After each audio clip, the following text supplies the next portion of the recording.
All right, so today we're going to be talking about scientific notation on page 51. That's where we are starting.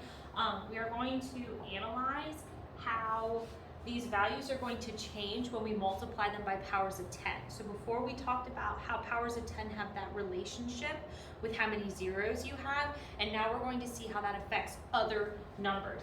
So it says a single-sided, single-layer DVD has a storage capacity of 4.7 gigabytes. Okay, 1 gigabyte is equal to 10 to the 9th bytes. So we should know by now that 10 to the 9th means it's a 1 with 9 zeros. So it says write a multiplication expression that represents how many bytes can be stored on that DVD. So they want to know how many bytes. All right, so we are going to take this and combine them.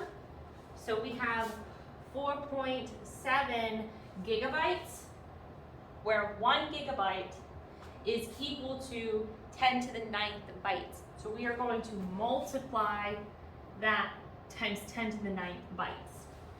Okay? So that's how scientific notation is going to look. We're going to have a number, and we're going to multiply it times 10 with an exponent. All right?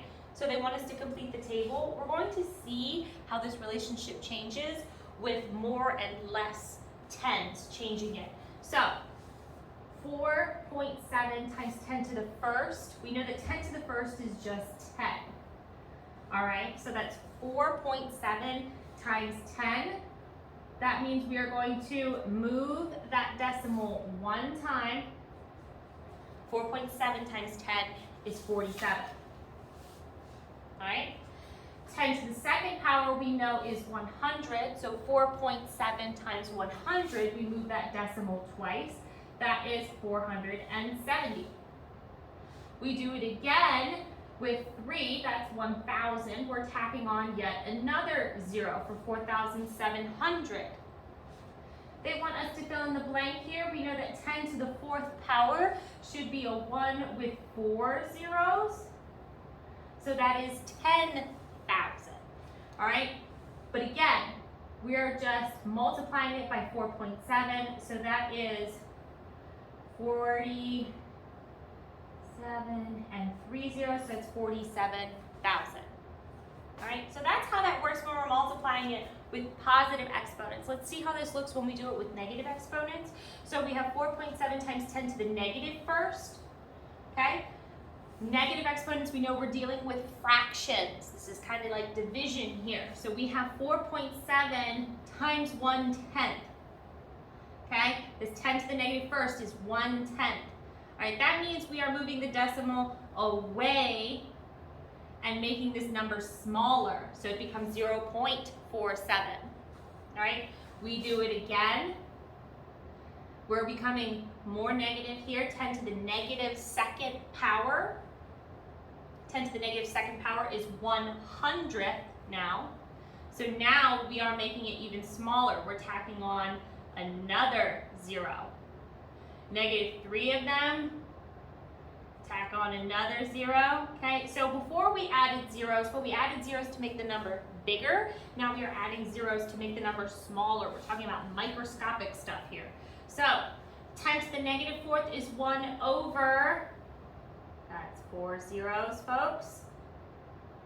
Okay, so again, what we had before with one more 0 attached. Okay, so you should have that table filled out. Let's see what these questions at the bottom look like here. If 4.7 is multiplied by a positive power of 10, what relationships exist between the decimal point's new position and the exponent? Okay, so when we're moving the decimal, we're moving the decimal however many times 10 is being multiplied. So if it's 10 to the 3rd power, we're moving that decimal 3 times. Okay, so you move the decimal the same number of times as whatever the exponent is. Additionally, when they're saying it's a negative power of 10, we're moving the decimal as well. Here we were moving the decimal to make it bigger, so that means we were moving it to the right. And that's an important part here, folks, because when we were making that number bigger, we were moving that decimal to the right. We were adding on more zeros to the end. Here, when it's a negative power of 10, we are moving that decimal again, but we are moving it to the left. Okay, we're moving the decimal the same number of times as whatever our exponent is. Okay, and that's kind of crazy. I know it's kind of weird to think about it first. We're going to go over a couple examples to make sure that we understand what this means. This is just our first example, so don't be discouraged, okay? All right, so now we're doing examples A, B, and C. Again, keeping with that idea of moving decimals. All right, so if we have 7.42, and it's being multiplied by 10 to the 5th, that means we are moving that decimal 5 times. Our exponent's 5, so we move the decimal 5. This is a positive 5, so since it's a positive 5, we know we need to move it to make it bigger. The direction that's going to make this number bigger is moving it to the right. So I need to move it to the right 5 times. So that's 1, 2, 3, 4, 5. So my decimal now exists here. And a lot of you are probably thinking, well, now what? We have a bunch of empty spaces. Well, we need to fill in those empty spaces with zeros, and that's what makes this number grow here, tacking on the zeros. All right, now make sure you are putting the zeros in the curve. Don't put them on the points there. You'll end up with the wrong amount of zeros. Years past, I always told students to put the egg in the egg basket. Okay, put the egg in the egg basket, and then you'll end up with the right amount of zeros. So the answer here would be 742,000. We tacked on 3 zeros there that time. All right, let's take a look at what B is here. We have 6.1. We're going to move this decimal 2 times. It's negative. That means I'm making that number smaller. So now we're moving to the left. So I'm going to take this decimal, move it 1, 2 times. That's it. My decimal now exists here. Put the egg in the egg basket, and you'll end up with the right amount of zeros. So we have a 0.06 and a 1. Okay? One more time here. Let's see how this looks with this problem. We have 3.714. We are moving the decimal 2 times. It is positive, so we are going to move it to make the number bigger. In order to make the number bigger, we're moving it to the right. The decimal is here. If the decimal is here, I move it 1, 2 times to the right. Now it's here. It was between the 3 and the 7. Now it's between the 1 and the 4. So that means now I have 371.4. Okay? So that was taking it from scientific notation and putting it in standard form. All right, we're going to look at the other page, and we're going to turn things back into scientific notation. All right, now, so we have these numbers, some big, some small. We are turning them back into scientific notation. So in order to do this, all right, scientific notation has some rules. All right, and the rule is we only are allowed to have 1 digit in front of the decimal. Okay, and 1 digit means 1 actual number. All right, 1 through 9. All right, zeros don't count here, folks. So we need to move the decimal so that there's only 1 digit in front of the decimal. For a number like this, we don't have a decimal. We don't see a decimal, but we should know that there's an invisible decimal at the end there. So we need to move this decimal so that there's only 1 digit in front of the decimal. That decimal needs to be here, between the first 1 and 4. That's where the decimal needs to be. So now we need to figure out how many times do we have to move it to get it there. Well, that's 1, 2, 3, 4, 5, 6, 7. We are moving it 7 times. Now that the decimal's there, the number that I have is 1.414. okay? Because the decimal's here now. We do our times 10 to the, and see how many times did we move it? 1, 2, 3, 4, 5, 6, 7. Okay? And we need to decide, is our exponent going to be positive or negative? Again, was our number big or small? Our number started very big, that's 14 million. If it started very big, then we have a positive 7 there, positive exponent. Okay? Let's do it again. Right now I can see my decimal. My decimal's right here. I am only allowed to have one digit in front of the decimal. So that means it's going to need to be between the 8 and the 7, because that means we will have 8.76, all right? One digit in front of the decimal. Let's see how many times we have to move it to get it there. That's 1, 2, and 3. So this will be times 10 to the third power. Again, we must decide, is that going to be a positive exponent or a negative exponent? Was our number big or small to start? Our number was very small, okay? Our number is small, that means we have a negative exponent, and that's our answer there. All right, for F, our decimal is currently here. We need to move it so only one digit is in front of the decimal. 0 doesn't count, so we are going to move it there behind that first 1.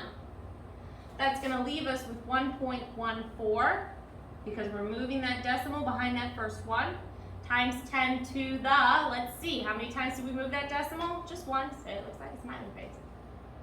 We're just moving it once. So our exponent is 1. But was it small or was it big? Our number started small. It's less than 1, so we have to put that negative on there. Okay, hopefully that's making sense for you. We're just moving the decimals to figure out how many 10s we have, okay? And then decide whether positive or negative. All right, so we can use scientific notation to order our numbers. So we have this chart here with a bunch of numbers in scientific notation. Let's put them in standard form so we can figure out their actual order, least to greatest. So I'm going to write these over here on the line so I have some space. If we have 7.21 and we need to move that decimal 5 times, we're going to move it to make it bigger because that's a positive 5, then that means we will have a decimal starting here but moving 1, 2, 3, 4, 5 spaces. Okay? Egg in the egg basket, egg in the egg basket, egg in the egg basket. So that is 721,000. All right, so Boston is 721,000. Here, for Las Vegas, I have 1.3. We're moving it 6 times. 1, 2, 3, 4, 5, 6. Egg in the egg basket, egg in the egg basket, egg in the egg basket, egg in the egg basket, egg in the egg basket. You tired of me saying that yet? All right, so this would be 1,300,000. Okay, Las Vegas is looking pretty big. Los Angeles, 2.2. The decimal was here. I'm moving it 6 times, so that's 1, 2, 3, 4, 5, 6. I'm tacking on 1, 2, 3, 4, 5 zeros, 5 eggs there. All right, so that is 2,200,000. Okay, that's bigger than Las Vegas was. And last one here, we have the DC area. 9.01. The decimal was here. I'm moving it 1, 2, 3, 4, 5 times. My decimal is 5 here. Okay. Egg in the egg basket, egg in the egg basket, egg in the egg basket. That's 901,000. So they want us to order these cities from least to greatest. So the smallest one here is Boston at 721,000. So Boston is, they want us to do least to greatest. So Boston. Then the only other one that is less than 1,000 is DC.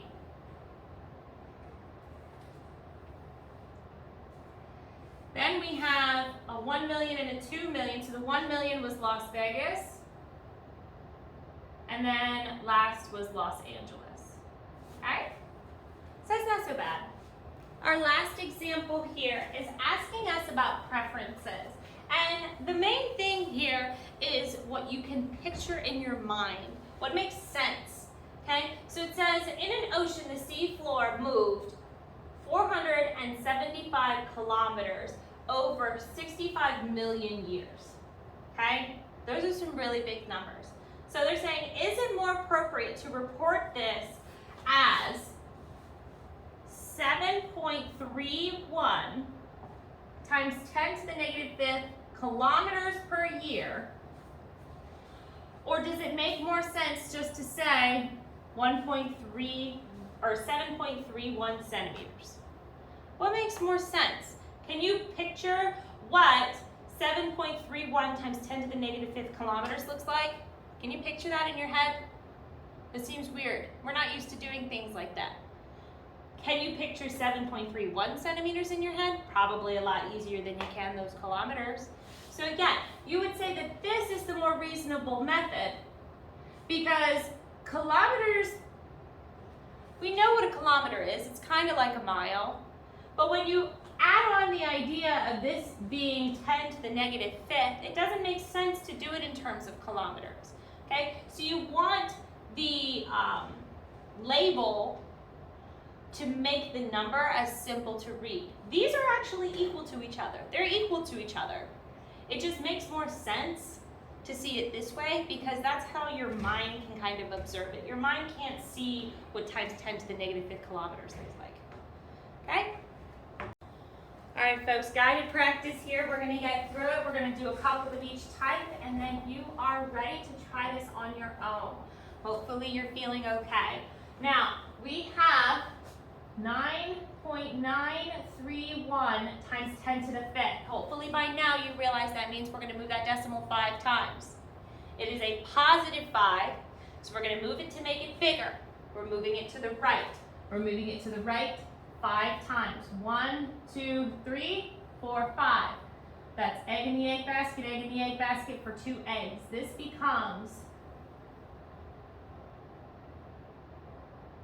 993,100. Okay? Over here for number 2, we have 6.02. The decimal is here. I need to move it 4 times. The exponent is negative, so I'm going to move it to the left to make the number smaller. Move it to the left 4 times. It's 1, 2, 3, 4. Okay? Our decimal is now here. So that's 0.000602. All right? For 3 and 4, we need to put these numbers back into scientific notation, remembering we only have room for 1 digit in front of the decimal. So our first digit here is 8. So the decimal needs to be here, between that 8 and the 7. Currently it's here. I mean, it's not there at all, but remember, if there is none, it's at the end. It's invisible. So this is going to become 8.785 times 10 to the, let's find out, 1, 2, 3, 4, 5, 6, 7, 8, and 9. The power of 9. Now, is this going to be a positive or a negative exponent? Well, it started as, I hope you see that that's a really big number. It's a really big number, so it's going to stay positive. Okay? Over here, I have 0.524. 0.524 needs to be changed. We only have room for 1 digit in front of the decimal. So that's that 5. That 5 is that first digit. So this is going to become 5.24 times 10 to the, how many times do we have to move that decimal? 1. Hey, there's that smiley face again. Okay, we moved it 1 time. The number started small because it's less than 1, so that means it needs a negative there. Okay? Now we have to order another group from least to greatest. We see some here that I hope you already see is pretty big. Okay, these two have the same amount of tens, and they have the most amount of tens. So hopefully you see that those are going to be the biggest. Would you consider 1.22 larger or 1.12 larger? If this is confusing you, would you rather have $1.22 or $1.12? Well, $1.22 is more money, so that's the biggest. So we know that the biggest one is year 1. The second to biggest one is 2. I'm doing this backwards because they want least to greatest. So we need to figure out which one's the smallest. So I'm going to expand these last 2 because those are very different. We have 7.15. We're moving the decimal 6 times to make it bigger. That means we're moving it to the right. So that's 1, 2, 3, 4, 5, 6. So that's 4 eggs in egg baskets there. So that becomes 7,150,000. Here for number 4, we have, or year 4, we have 1.06. We move that decimal 1, 2, 3, 4, 5, 6, 7 times. So we're adding 5 eggs to the egg basket here. And that is 10 million. So that one is much bigger. So even though it's not as easy to see when our 10s are kind of close together, and even though this one's got a 7 out in front, this one's actually the smallest. So the smallest is 3, then 4, then 2, then 1 is the biggest. Okay, hopefully that helps you. We have one more to do, folks. All right, last one here is another one about the preferences. Which one makes more sense? Well, we have a plated cell that has a diameter of 1.3 times 10 to the negative 8 kilometers. So there we are with kilometers again. Is it more appropriate to report the diameter as 1.3 times 10 to the negative 8 kilometers or 1.3 times 10 to the negative 2 millimeters? Well, which one requires less movement of that decimal? Which one would be the easiest to simplify and kind of analyze in our heads? Probably the millimeters, right? Normally your go-to will be the one with the simplest exponent, okay? And you can write that as your reasoning because negative 2 is a simpler exponent. You would have to move the decimal less times, okay? Good luck on the independent. You will have time tomorrow to continue to work on it, okay? So do not rush. Do not rush. Ask questions, all right? We got this.